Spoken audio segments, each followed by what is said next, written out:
नारी जब दुर्गा से काली बनती है तो ऐसे ही कयामत आती है। ऑपरेशन सिंदूर की पटकथा तो प्रधानमंत्री मोदी ने पहलगाम आतंकी हमले के बाद ही लिखनी शुरू कर दी थी, जब उन्होंने तीनों सेनाओं को खुली छूट देते हुए टारगेट तय करने के निर्देश दिए थे।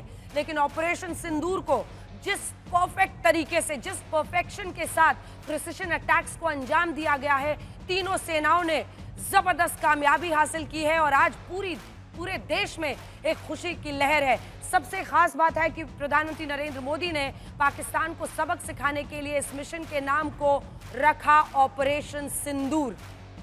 ये सिर्फ नारी शक्ति की बात नहीं थी, ये बदला था, इंतकाम था।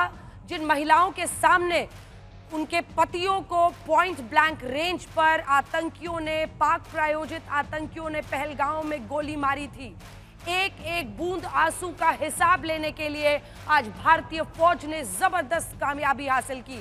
आतंकी आकाओं को समझ में आए, यही मंशा थी कि भारतीय नारी की सुहाग की कीमत क्या होती है। 22 अप्रैल को जिस बेरहमी से आतंकियों ने पहलगाम में सैलानियों की हत्या की, उनके सिंदूर को धन पूछकर उजाड़ा, शायद इसीलिए प्रधानमंत्री मोदी ने ऑपरेशन सिंदूर की जानकारी देश से साझा करने के लिए 2 महिला सैन्य अधिकारियों को चुना। उनकी भी तस्वीर आपको दिखाएंगे। संदेश साफ था, अगर एक तरफ कर्नल कुरैशी थी, सोफिया कुरैशी, तो दूसरी तरफ विंग कमांडर व्योमिका सिंह, जिसका संदेश था कि भारत की हर नारी किसी भी आपदा से निपटने के लिए सक्षम है। आधी रात के खौफ के उन 25 मिनटों का विश्लेषण अपने एक्सपर्ट्स के साथ करेंगे कि कैसे तीनों सेना के जॉइंट ऑपरेशन ने आतंकिस्तान की कमर तोड़ दी। इसी के साथ साथ आपको ये भी बता दें कि आज हल्ला बोल में हमने ये कोशिश की है कि हम महिलाओं के साथ आज ये शो करें, क्योंकि आज मुझे शो में जो लोग मेरे साथ रहेंगे उसमें स्क्वाड्रन लीडर गिनी चौधरी हैं, जो कि फॉर्मर ट्रांसपोर्ट पायलट और ड्रोन ऑपरेटर रही हैं। कैप्टन मंजुला कटोच हमारे साथ रिटायर्ड फॉर्मर आर्मी ऑफिसर जुड़ रही हैं। विंग कमांडर अंजलि राठी हमारे साथ जुड़ रही हैं, रिटायर्ड, जो कि farmer air force officer and farmer helicopter pilot रही हैं। गीतिका लिडर हमारे साथ जुड़ रही हैं, जो कि पत्नी भी हैं लेट ब्रिगेडियर एल.एस. लिडर की और एक लेखक भी हैं। 2 राजनीतिक मेहमान भी आज हमारे साथ महिलाएं ही जुड़ रही हैं। राधिका खेड़ा हमारे साथ प्रवक्ता भारतीय जनता पार्टी की, और विंग कमांडर रिटायर्ड अनुमाचार्य हमारे साथ प्रवक्ता कांग्रेस पार्टी की जुड़ेंगी। मंजू सेठ जी हमारे साथ फॉर्मर डिप्लोमेट भी जुड़ रही हैं। तो नारियों का कैसे बोलबाला रहा है, और देखिए सांकेतिक रूप से जो बात कही जाती है वो अक्सर ऐसी खुलबुलाहट पैदा करती है पाकिस्तान में कि वो ये समझ ले कि उसने जो किया है उसका अंजाम क्या होगा। लेकिन इससे पहले कि आज हम आपको अपनी ये रिपोर्ट दिखाएं, क्या कुछ हुआ है 25 मिनट में, भारत का वो ऑपरेशन किस तरह से हुआ है, उसको हमने एआई वीडियो के जरिए जनरेट किया है आपके लिए, क्योंकि इस एआई के जरिए आप समझेंगे कि रफाल विमान जब इन मिसाइल से, चाहे वो स्कैल्पेल मिसाइल हो, रुक जाइए एक सेकेंड,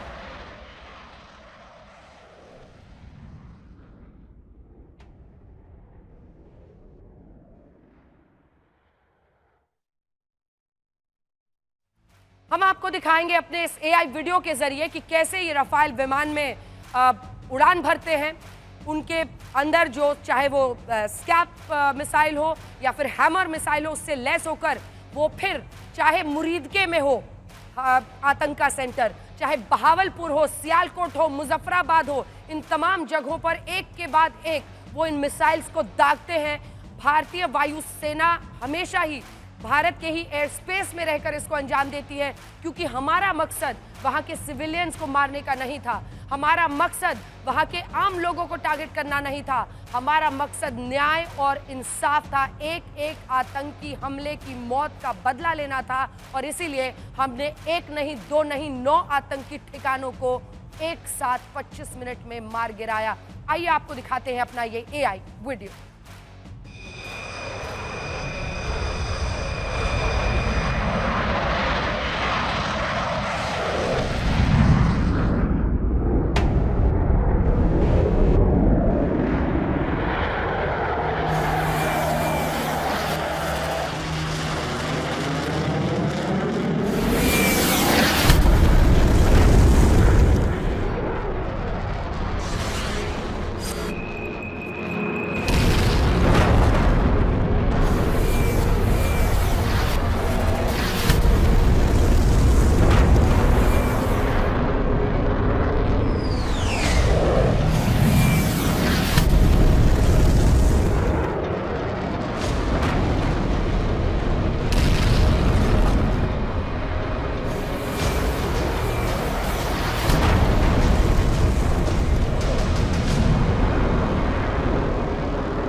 देखा आपने, एआई से हमने ये रिक्रिएट किया है आपके लिए ताकि आप भी देखें कि राफेल जैसे एयरफोर्स का गौरव मल्टी रोल फाइटर जेट, अगर आप देखिए तो किस तरह से इसने दो स्कैल्प मिसाइल हो या फिर जो जैम हैमर मिसाइल है, इन सबको जमीन पर हमने हमला किया और इसी के साथ साथ हम भारतीय एयर स्पेस में ही रहकर इस ऑपरेशन को अंजाम तक पहुंचाने में कामयाब रहे हैं। और देखिए आतंकिस्तान में किस तरह का हड़कंप मचा हुआ है, क्योंकि पाकिस्तान में कई तस्वीरें तो ऐसी हैं जहां पर आतंकियों के जनाजे पर सजदा करने के लिए कहीं मुनीर के फूल पहुंचे, मुनीर यानी उनका जो जनरल है वो मौलाना मुनीर, उसके फूल पहुंचे हैं, तो कभी राष्ट्रपति के फूल पहुंचे। ये देखिए एक साथ आतंकी रऊफ नमाज पढ़ता है जनाजे पर और इन्हीं आतंकियों के जनाजे पर सेना पुलिस एक साथ खड़े होकर सिर झुकाती है।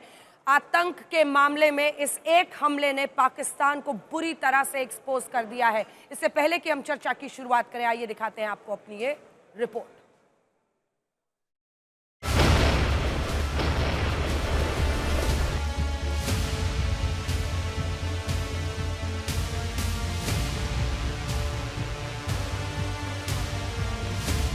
बाईस अप्रैल को पहलगाम आतंकी हमले में दहशतगर्दों ने धर्म पूछ कर कई महिलाओं के सिंदूर उजाड़े थे। उनमें से कई ऐसी महिलाएं भी थी जिनकी शादी कुछ दिन या कुछ हफ्ते पहले ही हुई।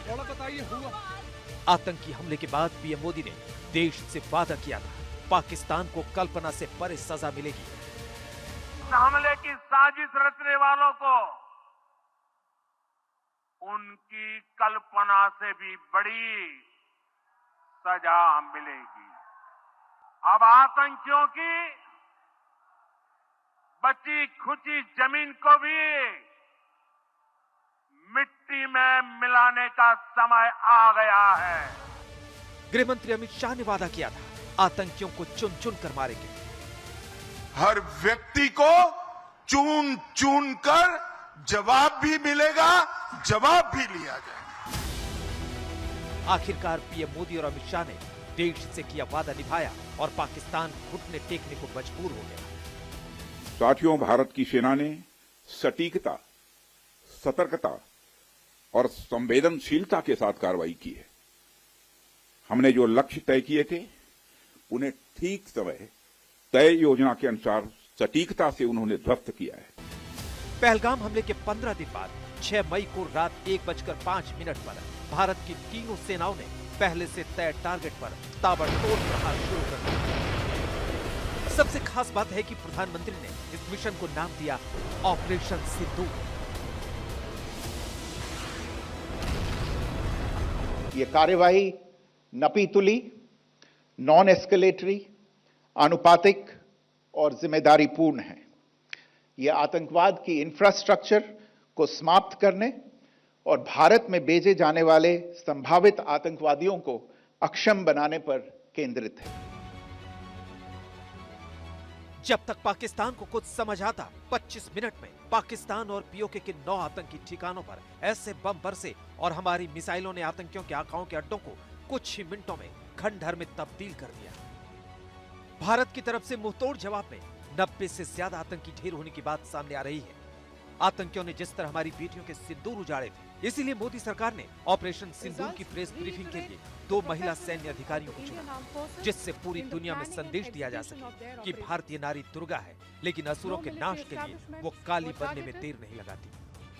ऑपरेशन सिंदूर 22 अप्रैल को पहलगाम में हुए विभत्स आतंकवादी हमले के शिकार मासूम नागरिकों व उनके परिवारों को न्याय देने के लिए लॉन्च किया गया था। इस कार्रवाई में 9 टेररिस्ट कैंप्स को टारगेट किया गया और पूरी तरह से इसे बर्बाद किया गया। A niche technology weapons with careful selection of warheads was ensured so that there will be no collateral damage. आतंकी हमले के जवाब में पाकिस्तान पर स्ट्राइक के बाद मारे गए सैलानियों के परिजनों ने मोदी सरकार का आभार जताया। Provides me some kind of relief that at least, through this, if nobody else in the future has to go through something like this. उन्होंने जो यहाँ पे नाम दिया ऑपरेशन सिंदूर, वो देखकर हमें बहुत अच्छा लगा। जी और जितने भी आर्म फोर्सेस हैं, मैं उनसे बहुत बहुत थैंकफुल हूँ उन्होंने शुभम को और बाकी जितने भी लोग वहाँ मारे गए हैं उनकी मौत जाया नहीं जाने दी। ये सुनकर मुझे मेरे पति की आत्मा को बहुत शांति मिलेगी। बताया जा रहा है कि पीएम मोदी पूरी स्ट्राइक के दौरान इसे अपने घर से लाइव देख रहे थे।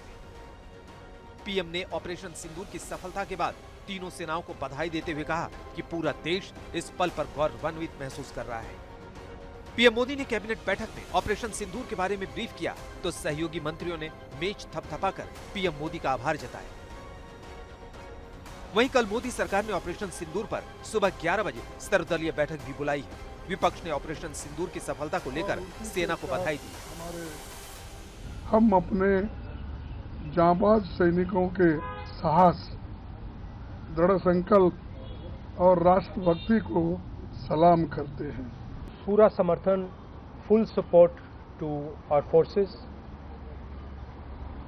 Best wishes to them, much love to them, complete support from the Congress party and the Congress working committee.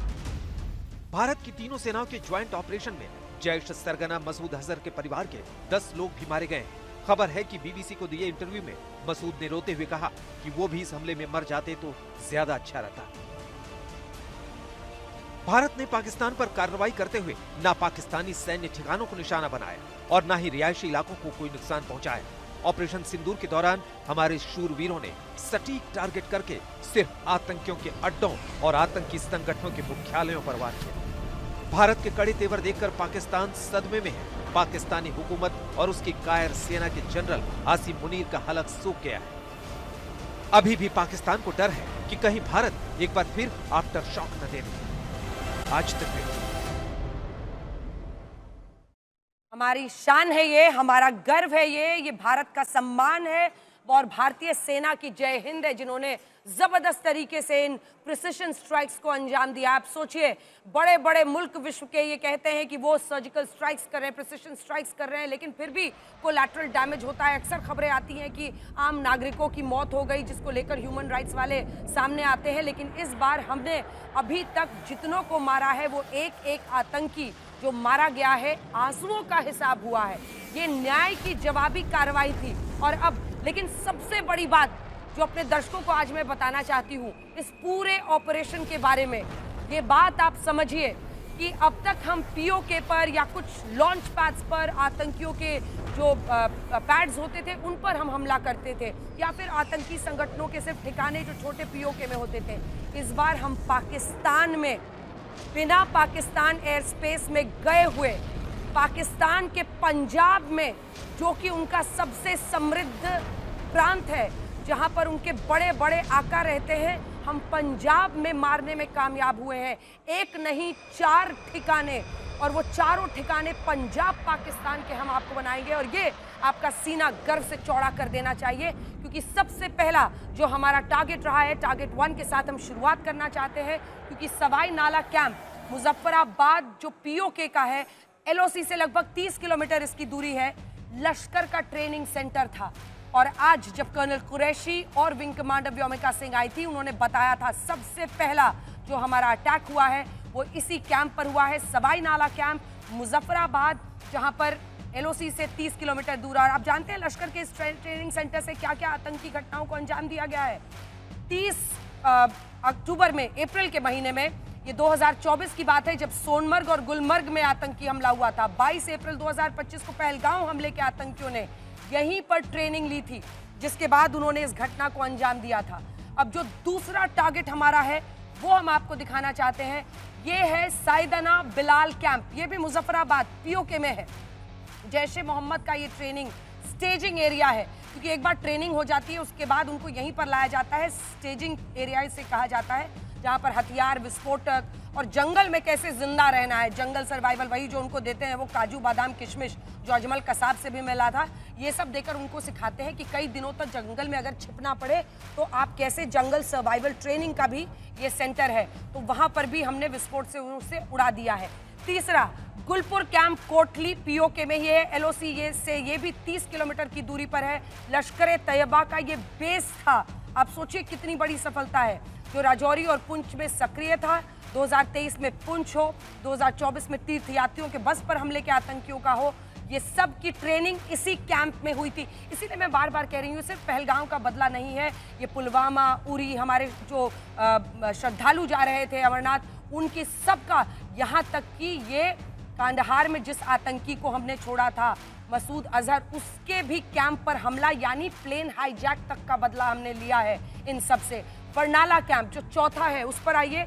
Barnala camp Bhimber PoK में है, ये सिर्फ 9 किलोमीटर दूर है एलओसी से। यहाँ पर हथियार हैंडलिंग, आईईडी, कैसे जंगल में जिंदा रहना, इसकी ट्रेनिंग दी जाती है। अगला Abbas camp Kotli PoK LOC से 13 किलोमीटर दूर है। लश्कर ए तैयबा का ये फिदायीन तैयार यहाँ पर होते हैं कि जाओ मरने के लिए, और उसके बाद से ये फिदायीन भारत में घुसाए जाते हैं। 15 आतंकी एक वक्त पे ये तैयार कर सकता है।